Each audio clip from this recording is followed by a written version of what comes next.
Good morning. Welcome, everyone. Welcome to this closing press conference. After 14 games, Confederations Cup is about to end.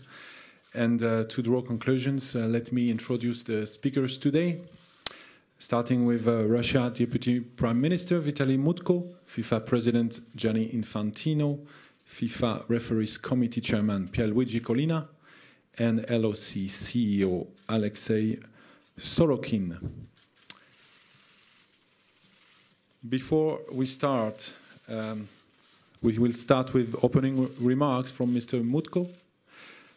Deputy Prime Minister, or maybe first we should inform people about the translation channel.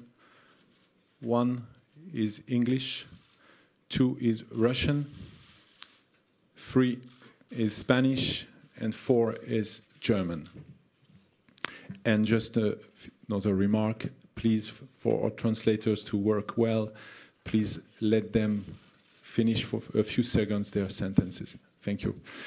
So, Mr. Mutko, how would you assess this Confederations Cup, also in light of the upcoming World Cup? Good morning, colleagues, friends. I'm really happy to welcome you here in Saint Petersburg on the eve of our final Confederations Cup match. One day separates us from the match, from finding out about the team that will raise the cup above their heads and become the winner, the champion of this wonderful tournament. I can tell you now that we already have winners, and the winners are the fans of this beautiful game. Millions of people have been following this tournament on the screens of their TV sets. Hundreds of thousands of fans that came to see Confederations Cup's matches as well. And so all of us saw beautiful football. All of the games were absolutely spectacular, played at a very high level, and all of us enjoyed the game tremendously. We saw fantastic teams who came to the Russian Federation. What also graced this tournament is this wonderful atmosphere at the stadia in all host cities, and I'd like to use this opportunity and thank all of our fans who came to see our Confederations Cup and who will come to the final match and the match for the third place. All of the tickets were sold, and I'm sure that these matches will be held at the highest possible level. The fans supported the teams, created a wonderful atmosphere. They inspired the teams, and this atmosphere was really contagious, and all teams felt really at home in Russia. Naturally, we prepared very seriously for this tournament. We wanted to do everything we could to conduct it at the highest possible level. 4 state-of-the-art stadia were made available to the teams. The matches were held in fantastic 4 cities of our country with great infrastructure and great opportunities. And all teams were absolutely satisfied with the tournament. We heard constant positive feedback. They expressed gratitude as the tournament progressed. They said that the organization and logistics were great, security was fantastic, the training pitches were fantastic, and the training stadia were absolutely great. So for us, this means a lot. During the tournament, there were many teams who will participate in the future World Cup. They went to see their future training bases and centers in various host cities, and their assessment was also very positive for us. This is good experience.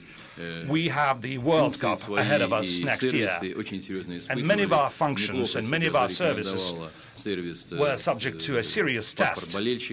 And a few things showed that they are worthy for the championship. Not only the fan ID and the visa-free entry into the country, which 27,000 fans used, but also the possibility to travel for free between the cities, inside the cities, the additional services which we made available to fans with fan IDs. We have made a number of other services available, such as free Wi-Fi at all stadia. I can tell you that our fans, slowly but surely, found out how they can use the service. During the last game, there were 10,000 fans using the Wi-Fi systems.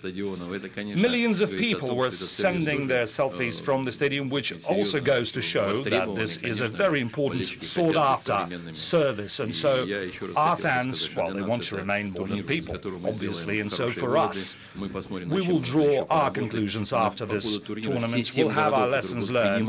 We'll see what needs to be improved. All of the other cities that will host the championship, they were engrossed in this preparation process. They saw the atmosphere, the spirit of football, so they will have to transpose the very same spirit to the 7 cities that will host the FIFA World Cup in 2018. So I'd like to thank you for your attention. A lot depends on how objectively you cover the tournament, so I'd like to thank you, the journalists, for covering this tournament so well. And Russia was very responsible, has always been and will always be a reliable international partner to FIFA. And we have never let anybody down, and we will never let this respectable and powerful organization down either. Thank you, Deputy Prime Minister. Mr. President, you have been seeing games in all 4 venues during the tournament. What is your impression? Spasiba, yes, and welcome, dobro pожаловать to everyone here in St. Petersburg for this press conference day before the final games of the Confederations Cup. This Confederations Cup here in Russia, in the 4 venues, Kazan, Sochi, Moscow and St. Petersburg, has been a great success. It has been a great success from many points of view. The first one I would like to mention is a great thank to Russia, to the local organizing committee, to the Russian Football Union, but to all the Russian people as well, to all the volunteers. Look at them also here in the room, the smile that they have, the face, the willingness to always help everywhere in all the venues, in all the cities. Well, this is the face of Russia. These are the people of Russia. And by the way, when it comes to volunteers, we had over 6,000 volunteers from 78 different countries, I think. And this shows as well the interest and enthusiasm that exists in this country and for this country, for football and for this Confederations Cup. From a sporting point of view, as well, it was a success with some great games, attacking football, almost 3 goals per match. The stadium attendance was quite good. You can see the statistics here, almost 38,000 spectators on average per game. So the football was great. Great players, great teams, 2 strong finalists, the world champions, Germany, with a young and talented squad, the American champions, or American double champions even, because they won the Copa America and they won the year after the Copa America Centenario, Chile, who qualified as well with a very strong team to the final. So the congratulations at this stage goes to them, but it goes also, of course, to all the other teams, the 2 finalists, Portugal, of course, with Cristiano Ronaldo, Mexico, and all the other teams who showed us great football. Well, we have been hearing before this Confederation Cup a lot of problems, about a lot of problems that we would experience here in Russia, that nobody would care about football in Russia, that the teams don't want to come and don't want to play. We had some great games and a great atmosphere. We were hearing about violence, about incidents, about hooligans, about racism. Well, we had nothing. We had no incidents. Everything ran smoothly. Everything ran perfectly. We were hearing about the infrastructures. Well, they are not ready, and how will it work, and all this. Well, the infrastructures are absolutely beautiful. Beautiful football stadiums, transport works, visa-free entry with the fan ID, free transportation between the venues by train. This is something that does not happen in many other countries where big events are organized. Well, it happened here, and it happened very well. I can just tell you that if a problematic tournament looks like this tournament, well, then I want to have many of these problematic tournaments going ahead, because it was a great success.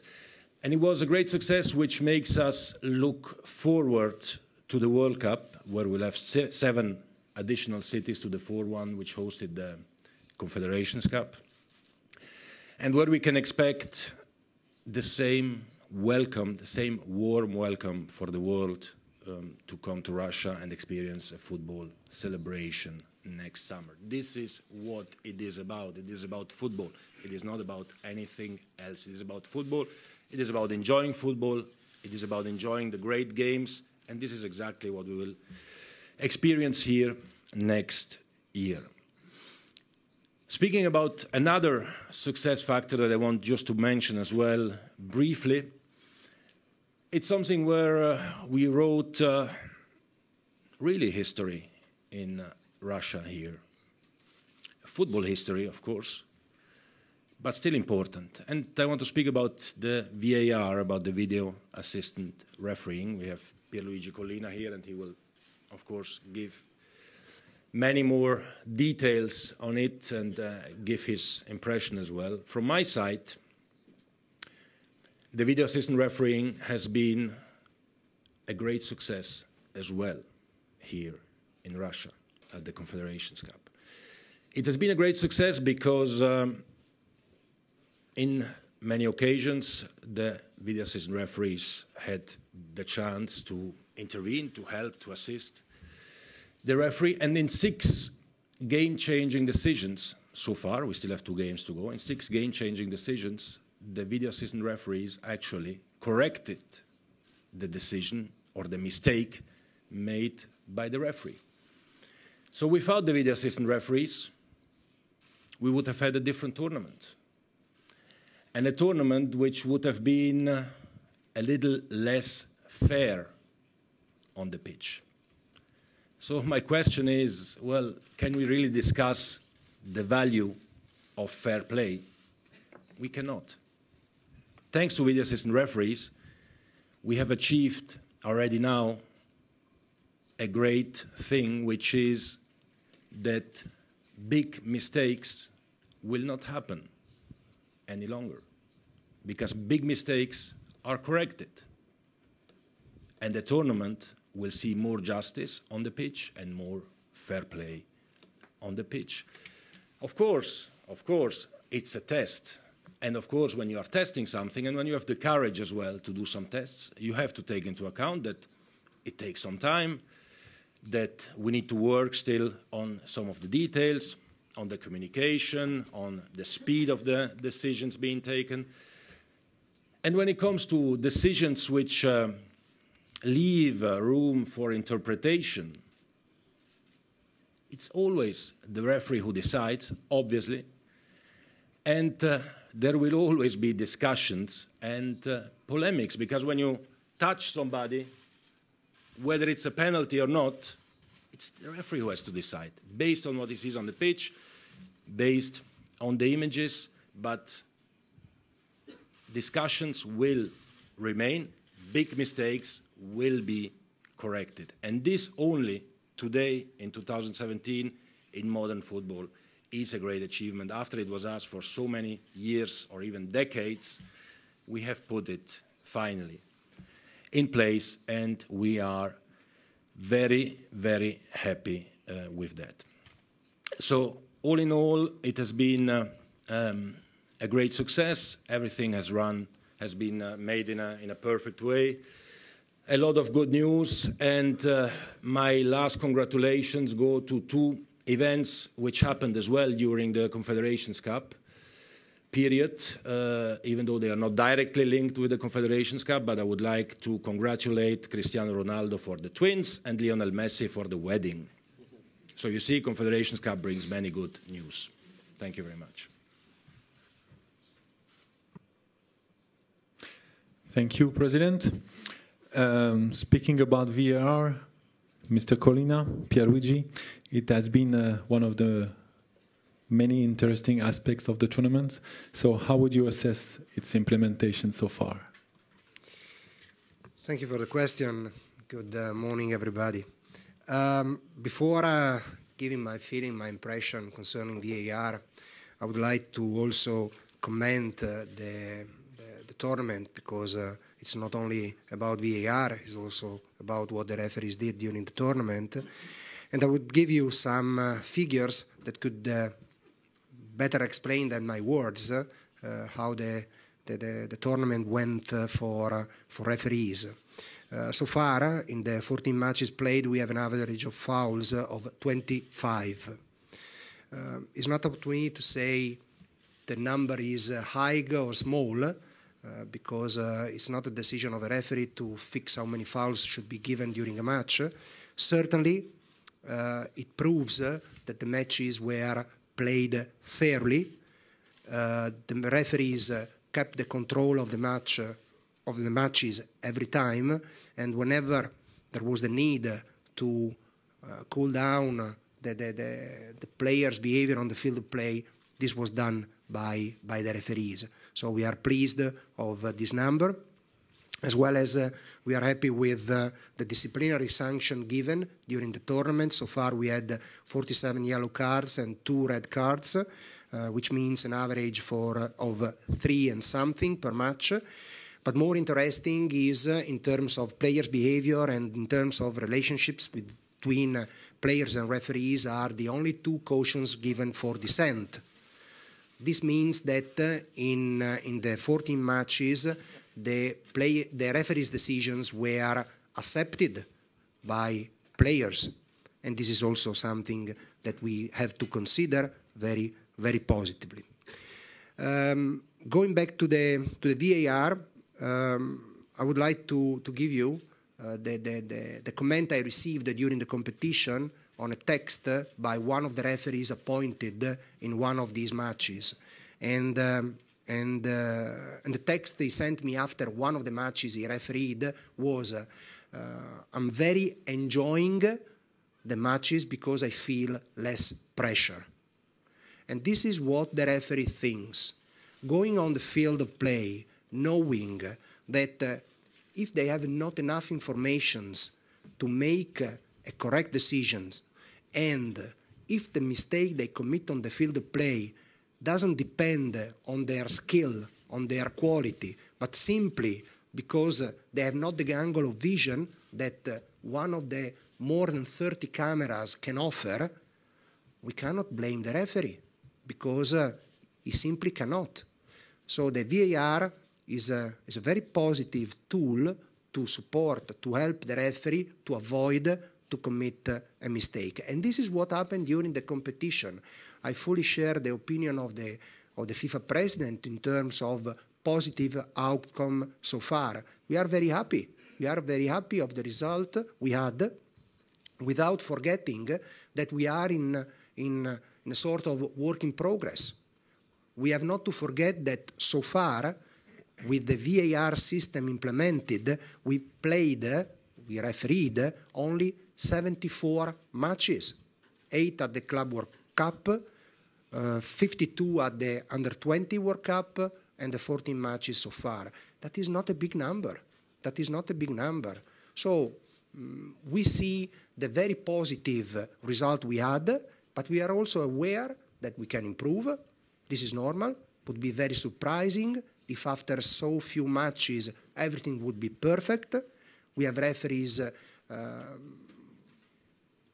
who are making experience refereeing matches, because this is the only way to make real experience. We can train them as we did during the competition, as we did before the competition, but believe me, when we train someone without the pressure of the match, it's different. What is really testing, what is really important for them to get more experience is the match itself.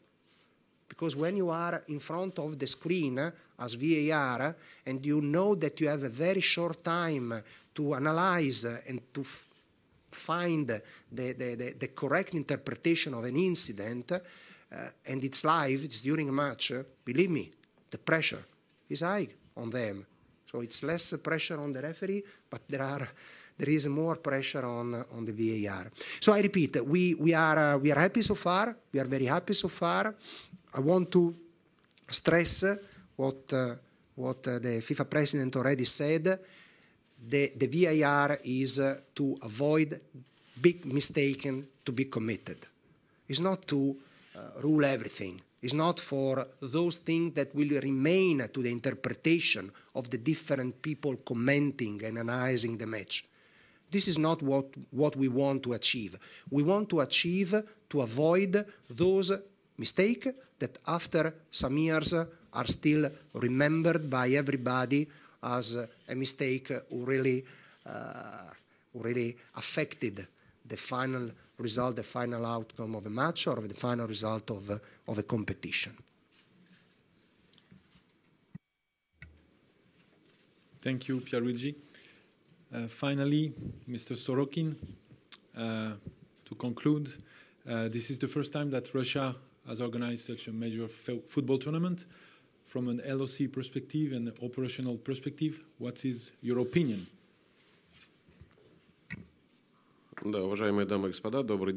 Ladies and gentlemen, good morning. Indeed, for the Russian football, this tournament is unprecedented in many ways in terms of its scale and duration. The tournament allowed us to watch beautiful football. In many ways, it dispelled many concerns about the organization of large-scale competitions here in Russia, which is something that President Infantino referred to. At the same time, it set new standards, not just on the field of play, but also outside of stadia. We've offered brand new services at a very high quality to our fans. Vice Prime Minister spoke about it. Free travel inside the cities and between the cities, free Wi-Fi. As of today, 217 trains have been made available to transport the fans between the cities. So, without exaggerating, we're talking about tens of thousands of fans. The fans call them plushki in Russia, which is a small cake. I have no idea why. The etymology is obscure, but 440,000 fan IDs have been issued, which is a good indicator, not only in terms of safety and security, but also the visa-free entry into the country. It also offers a number of other benefits. We have provided free Wi-Fi at all stadia. 45,000 fans used it. 3.5 terabytes of information. And if you translate it into selfie, that's 1.5 million selfies that have been sent, so it all worked flawlessly. All families that came to stadia with children could get special bracelets for children, which would mean that the children would never be lost. They could always be tracked at the stadia, so about 2,000 children used it, which is a novelty. Also, accessibility was something we paid a great deal of attention to. We've made special preparations for disabled fans. They could rent wheelchairs. About 300 people used that service. People who are visually impaired could enjoy audio commentary, which is also a novelty in Russian football. 172 people used it, which is a record in and of itself. In addition, we separated waste, which is an important initiative in terms of environmental protection. So, all in all, there were many services, and a great deal of work has been done to offer them, and it will continue, and perhaps even on a greater scale during the World Cup. I would like to address separately our volunteers. As President Infantino said correctly, we had about 6,000 volunteers that represented 78 countries. Indeed, the geography was very broad indeed. And so they came from all corners of the world, from Australia, from India, from Africa, from Latin America. And they are indeed our pride and joy. They have done a tremendous job. You saw for yourself when the team was saying goodbye so warmly in Kazan after the game was finished. They were saying goodbye to the volunteers. So we are saying thanks to them. And in addition to our 6,000 volunteers, we're about the same number of city volunteers who were not as visible because they worked not at the stadium but at train stations and airports. But their number was comparable. And for that, we have to thank the host cities. We have a small video about the volunteers which we would like to show to you.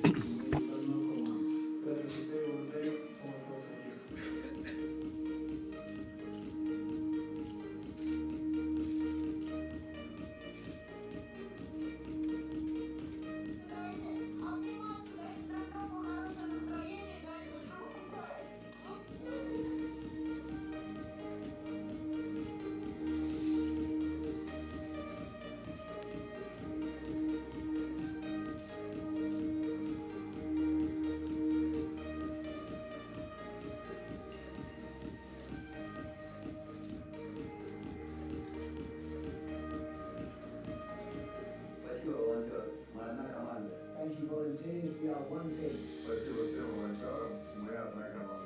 Thank you, volunteers. We are one team.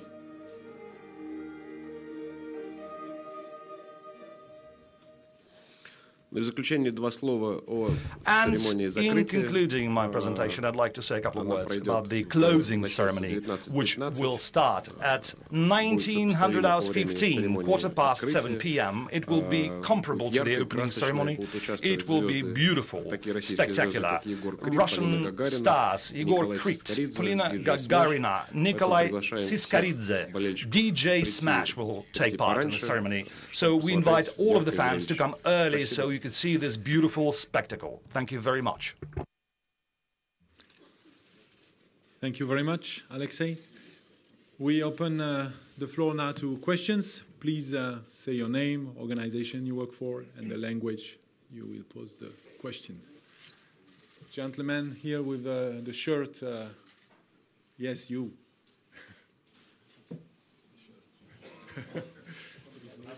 Yes. They found him. You see, it works. Sport Express. My question goes to President of FIFA, Gianni Infantino. The European press reported that this Confederations Cup may become the last in this format. Has it indeed been decided by FIFA? And if not, do you really believe that it's going to be the last FIFA Confederations Cup? Well, first of all, the future of the Confederations Cup is the final, which will be played tomorrow for the third and fourth place, and for the first and second place. This is the future of the Confederations Cup. What happens after that is something that, as always in FIFA, since I arrived, we will analyze, as we did for all the other competitions. The first one we focused on was the World Cup, the Men's World Cup, and after a thorough analysis, we decided to increase the number of teams from 32 to 48. We are at the same time analyzing all FIFA's competitions, the youth competitions, to see whether the age categories, number of teams, and so on are still the right ones. We are analyzing the women's competition, both youth as well as senior, to see what shall we do more or differently to promote women's football. We will analyze, and we are analyzing the other competitions, the Club World Cup as well, to see what can be done there. We'll analyze as well the Confederations Cup, and when we come to a conclusion, we will take a decision. So at this stage, there's not more to say. Maybe we increase the Confederations Cup to 48 teams as well, so, but maybe not. Fernando from Chilevision.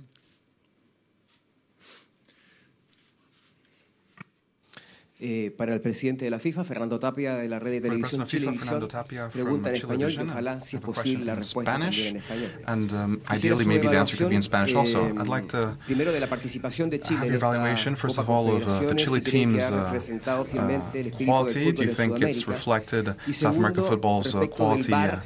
And secondly, the issue of VAR. Do you think that these things that need to be corrected might affect, for example, situations such as the Chile-Portugal match when there was a clear penalty against Francisco Silva that was not decided on? Bueno, en primer lugar, first of all, agradecer, de verdad, first and foremost, I want to thank the fans, the Chilean fans. All the Chilean fans that have come all the way to Russia have been extraordinary. We've had, I think, maybe 8,000, 10,000, 5,000 fans coming all the way from Chile. They came all the way to Russia, and it's quite far away. You're fully aware of that, I know. They came here with enthusiasm, with passion. And it's truly outstanding, and it well and truly shows the heart, the beating heart of football, what football means for Chile and for South America. And this is exactly what we want to see and what we shall see next year with many more teams. Now, in sporting terms, I think we've seen a very strong Chilean team, but we were already aware of this. As I said before, Chile won the Copa America in 2015 and then the Copa America Centenario last year. We all know their players, we know the coach. Basically, it's one of the best teams in the world. And we've seen this once again here. We've seen how they can play this type of competition with complete professionalism and showing on the pitch that they definitely deserve to be in the final. Now, regarding the semi-final, this issue of penalties, well, you never know how that's going to go. It can go one way or the other. Chile had an outstanding goalkeeper. It's impressive, outstanding that he stopped the 3 shots. But I think throughout the tournament, we've seen a truly exceptional team with some players that we already knew and that have shown once again the strength that they have and the unity they have as a team. Now, regarding the specific incident that you mentioned, here I'm going to give the floor to Pierluigi Collina. I thank you very much. I'll continue in Spanish also if you wish.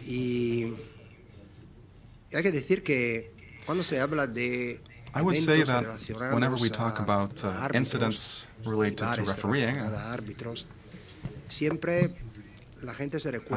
the VAR, people remember mistakes. People always remember mistakes, and they don't remember when the referee was right or when the system served its purpose. I am completely confident that when you watched the Chile-Cameroon match, there was a clear success of VAR. Similarly, with the match against Portugal, there was another incident. But for us, all this is the past now. We need to look to the future. And in the coming weeks and months, we'll have to understand what happened, why it happened, and why that decision was taken at the time.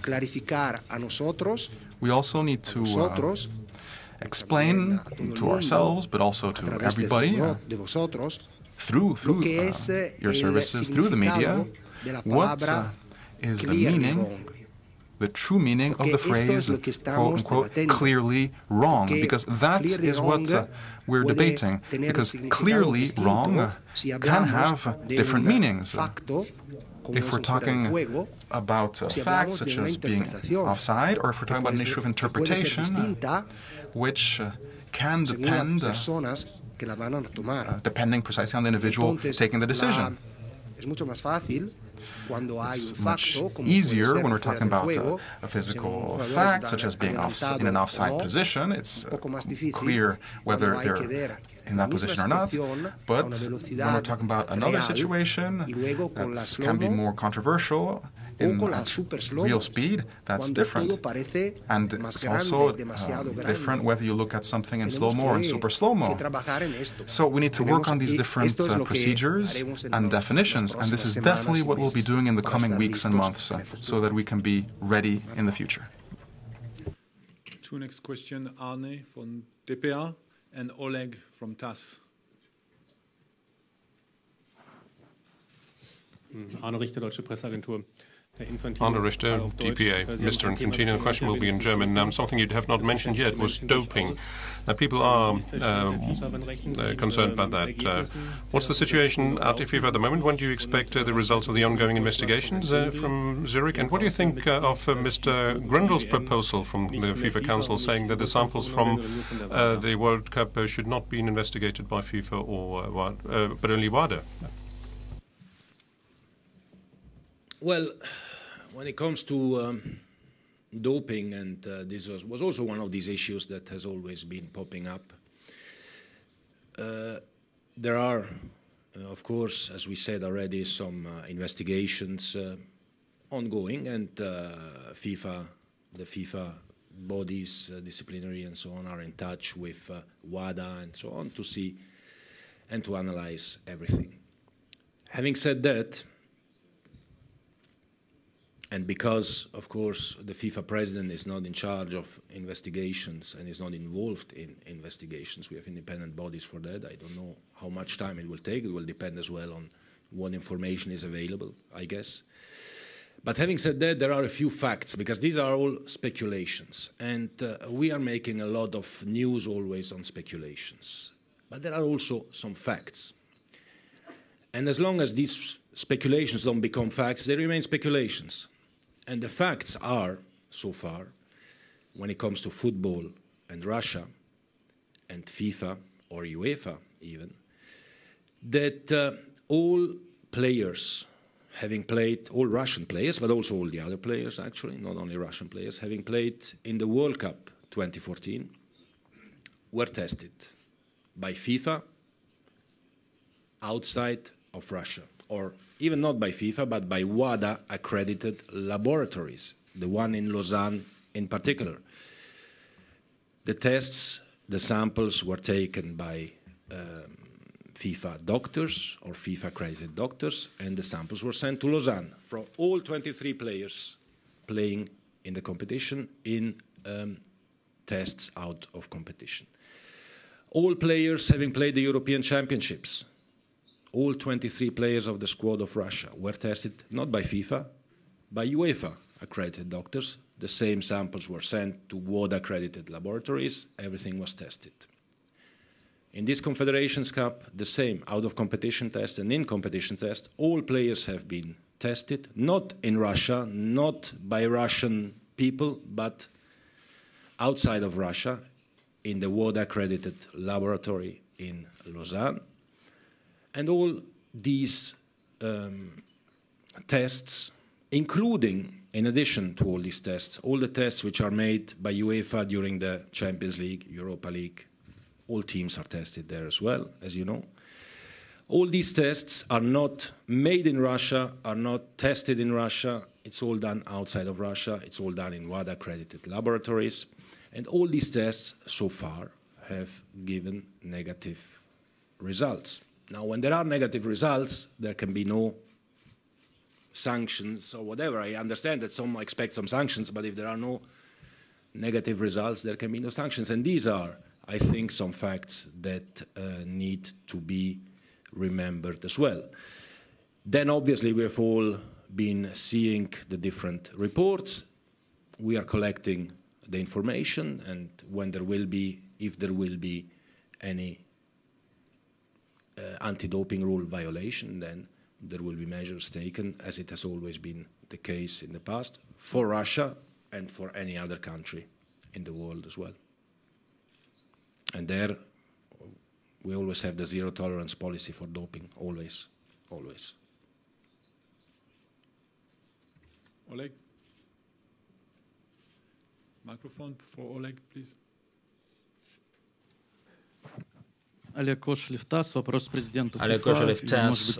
This is to the president of FIFA, and maybe Pierluigi Collina may tell us something on this. Вы много говорили о системе VAR. You have been telling us a lot about the VAR system, and the key question is this. Thank you very much.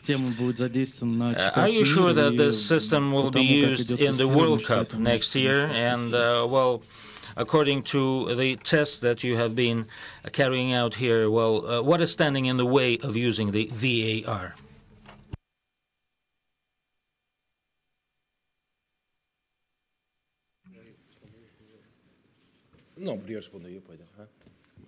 Nothing. Nothing is standing in the way of using VAR, as far as I am concerned. And I guess as far as those are concerned who want to see justice or more justice on the pitch, but also, more importantly, of those who want to be able to help and to assist a little bit the referees in a job which is incredibly difficult today. What Pierluigi Collina mentioned before about one of the referees who told him, well, we feel less pressure, that's fantastic, because they have to take so many decisions during the 90 minutes or the 120 minutes of a game. If we can take away from them the pressure that they know that if because of an angle and they couldn't see something particularly, and they did a mistake, this mistake can be corrected, then they can referee in a much more free way, and this brings certainly only benefits. The one thing we have to improve, obviously, on this as well, is communication, and is, how shall I say, learning to deal with the VAR, the time it takes as well, the seconds it takes, or maybe 1 minute or whatever, before a final decision can be taken. But if then the final decision is the correct decision, then this will only be beneficial. And again, we have to be good as well and to improve in the communication of this as well. We are speaking about clear mistakes, and there are objective situations. Was the foul inside the penalty area or outside the penalty area? In a real action, it's probably difficult to see. With the VAR, this can be seen, and it is a game-changing decision. Offside or not offside, these are objective decisions. These are clear decisions.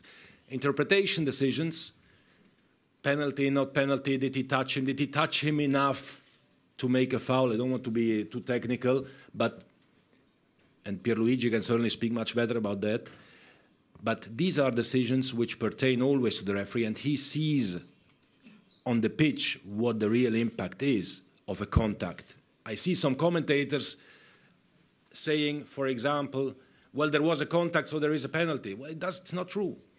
If there is a contact, it doesn't necessarily mean that there is a penalty. And there we have to improve as well on our side in communicating the situation. So far it has been successful. We are learning. We are improving. We are continuing the tests. We had, as Pierluigi said, only 74 games, which we made the tests directly. Next year, there will be some leagues, the Germans, the Italian, Portuguese, and so on, who will test VAR as well in their competition. So all these results will be put together, and I think going forward, this will be part of modern football, but certainly VAR is the future of modern football.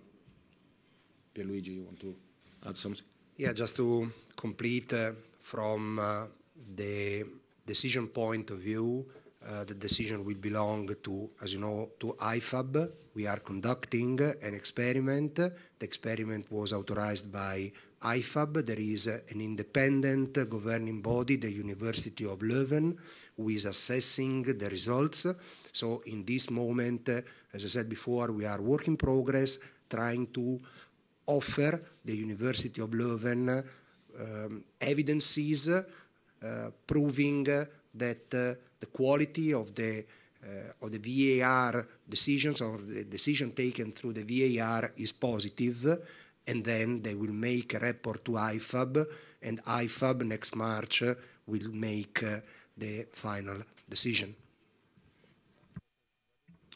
Two next questions, second row, Graham Dunbar, AP, and then Michael from Championat.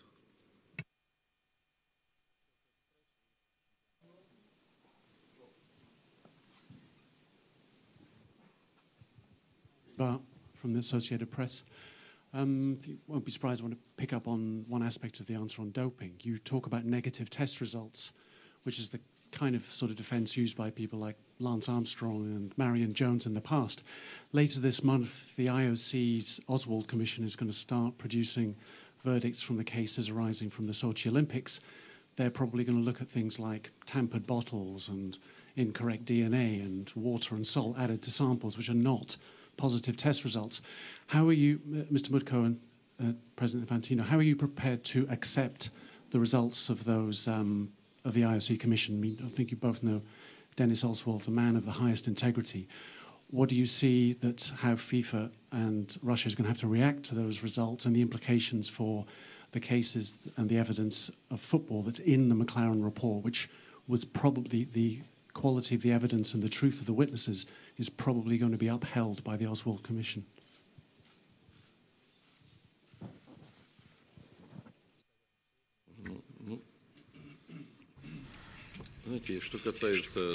Well, you know, I will say this, talking about the McLaren report and numerous other reports, Russia has reacted. You may not know this, but I will tell you that we proceed from the idea that we have an anti-doping system accredited by WADA, and well, we should understand that if we're talking about the World Cup or the Olympic Games, well, it is not organized by a host country, but by FIFA or by the International Olympic Committee and so on. So we should work with these organizations. These organizations are providing accreditation to the laboratories and so on. In Sochi, there were 22 independent experts. Can you imagine this? And after the Olympics, well, all the samples were taken out of Russia. We don't know what they did with them, and then several years later, people start talking about some kind of bottles being exchanged for others and so on, substituted and so on. And the system that had been accredited by WADA before the Olympic Games, well, did not work well. And, well, we have signed something like a roadmap with WADA now, and we have analyzed all the conclusions made by WADA. And in 3 federations of track and field, rowing, and weightlifting, we appointed new people to these organizations, and well, I don't know if you don't know about this, or maybe you don't want to know about this, but we have inspectors, 2 inspectors from WADA working here for several years now. One of them is from Australia, the other one is from Lithuania, and they actually are the decision makers. They are appointing people to work in our Russian organizations and so on. We are working with the UK anti-doping organization and so on. And, well, you should understand that if we don't take samples here in Russia, well, we pay twice, and well, this UK organization has taken over 2,000 samples, 2,000 tests. Когда мы сами контролируем, мы ежегодно по 200 спортсменов отстраняли, наказывали. And, well, every year we would punish and discipline about 200 sportsmen. Well, we decided that this organization in Russia will be under the Moscow State University. And, well, we decided that it should be an independent organization. It was not in the past, and these are the conclusions that we come to. Talking about the IOC Commission, well, it has 2 chambers. One of them is working under Mr. Oswald, and they are checking and verifying the samples that they are taking. Well, this is a contradictory situation. Well, for example, a person gets a medal, gets awarded, and he is tested for doping, and the sample is negative, and then 5 years later or 3 years later, we find out that there was doping in his or her blood. What kind of methods are we using? How can you test a person 5 years after a competition, for example, and find doping in his or her blood? This is not a good system. So we have zero tolerance to doping, and we have never had and will never have any government-based programs, and we have criminal responsibility for using doping. We have an absolutely independent anti-doping organization. It is financed independently, it has independent activities, independent plans, and so on, and it plans its activities on its own, but for the time being we are sending these blood samples to other countries. Not to check them here. Football is about teams, and this is team sports, and we are monitoring football. We have 6 teams playing in European cups and so on, and we are taking samples, and during, before the games, after the games, after the competitions, we are taking blood samples and so on. So, we have to react to these claims all the time, but, our championship is opening on the 14th of July. You are invited to come here to control. I don't know if I perform a Russian dance here in front of you, will you stop asking these questions or not? I don't know how to react to this, and Russian sports is among the elite sports in the world, so let us trust this system. Well, the doping control system rules out any manipulations, and our sportsmen, even if they don't perform under the Russian flag, they are tested. Maria Kuchina is participating in the 6th or 7th tournament now, but still she's tested every time, and still you don't trust. People are saying, don't allow FIFA or Russia to take these doping samples and so on. We're not doing this. We take an organization or a laboratory accredited by WADA, we invite them, people from Sweden, from Germany, and so on, they would come here, they would take samples, and then they take these blood samples to accredited laboratories everywhere in the world. But then other people say that, these tests, these samples were taken in Russia, maybe something is wrong with the atmosphere here, and there is doping in every blood sample, and so on. So, we don't have anything to do with this. And for the time being, there were no facts of doping, and there were samples of some kids that were participating in some competition. There were boys and girls, 15, 17 years of age, and somebody told somebody else that somebody was using doping and so on. But, let us prove these things. And there were about 50 officials that were fired because there was suspicion that they were actually helping sportsmen to use doping and so on. But, we are investing a lot of money into sports, and we don't need doping to win some bronze medal that doesn't mean much in a competition and so on. But we're talking about leaving a good heritage for the future generations. We want young people to understand what kind of decisions they should make here, and well, we have never been supporting people who were using doping and so on. We are working together with the IOC and FIFA, and we believe that well, this system will work. Okay, let me also add, since you asked me as well, one or two things about this, in addition to what I said before. What I was saying before as well, and I want to repeat it because it's also maybe in reply, since I forgot to mention, you asked me before about the proposal of Mr. Grindle, who has a new idea every day, so that's great. But he should know, and everyone should know, that the tests, and the tests I was speaking about before, which are done during or out of competitions of FIFA or UEFA, they are not done by FIFA or UEFA. They are done by the WADA accredited laboratory in Lausanne.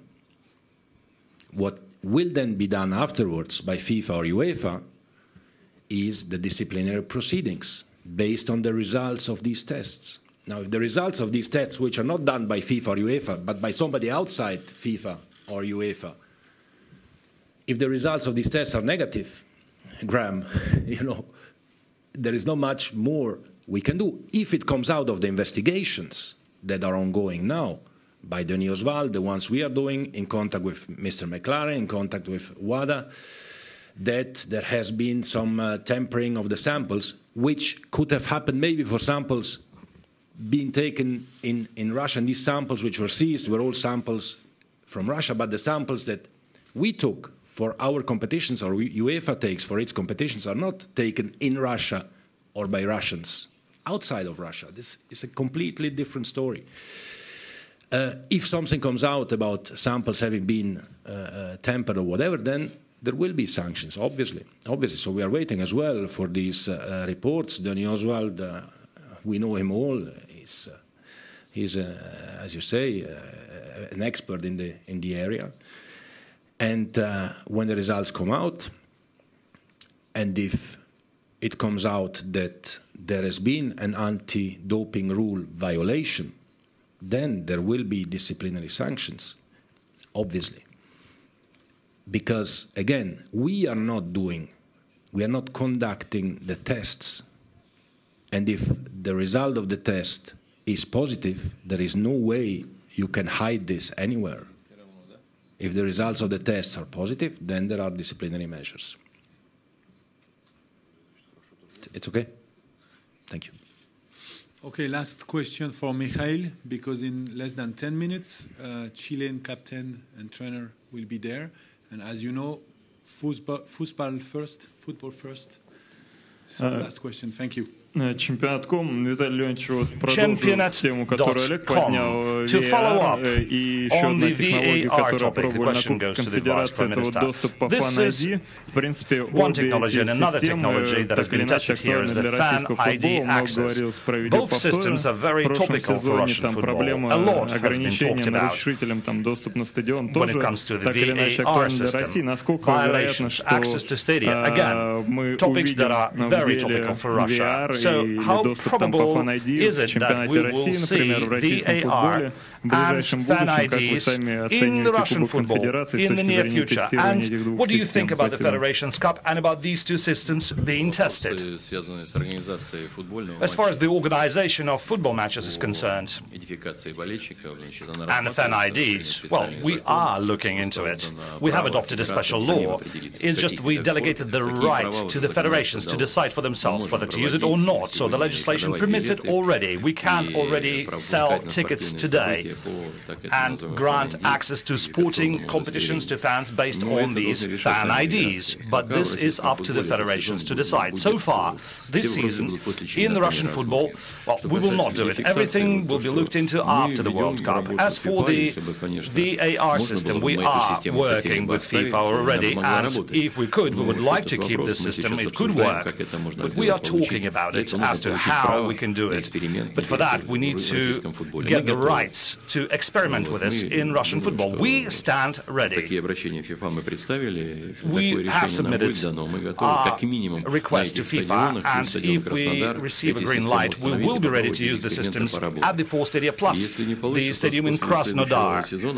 If not, perhaps after the next season, after the World Cup, we can look into installing or keeping this system at all stadia and not dismantle it and perhaps experiment with it further, or take the decision that would make it mandatory in the territory of Russia. Thank you very much. As I said, Mr. Pizzi and Mr. Vidal are on their way. So let's talk football or common passion. Thank you again and enjoy the games tomorrow.